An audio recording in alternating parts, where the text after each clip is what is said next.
McAllister, Messi! He's only gone and done it again! আনুষ্ঠানিক ঘোষণা না দিলেও এবারের কোপা আমেরিকা যে লিওনেল মেসির শেষ আসর তা ছিল অনেকটা অনুমেয়। সেমিফাইনালে কানাডার বিপক্ষে জয়ের পর আবারও সে কথাই যেন মনে করিয়ে দিলেন আর্জেন্টাইন কিংবদন্তি। বাংলাদেশ সময় বুধবার 10 জুলাই সকালে নিউ জার্সির ইস্ট রাদারফোর্ডের মেটলাইফ স্টেডিয়ামে ম্যাচে 23 মিনিটে জুলিয়ান আলভেরেজের গোলে এগিয়ে যায় আর্জেন্টিনা। পরে দ্বিতীয়ার্ধে 51 মিনিটে চলতি আসরের প্রথম গোল করেন মেসি।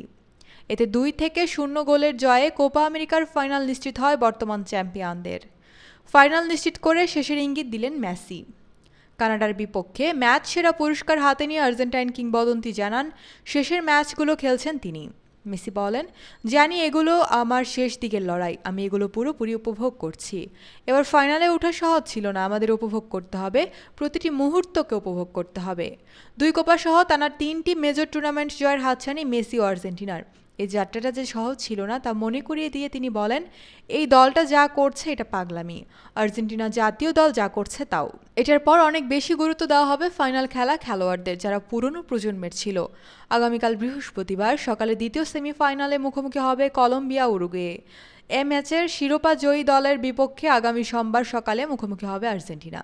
শিরোপা জিতে কোপা আমেরিকার শেষ রাঙাতে চান লিওনেল মেসি।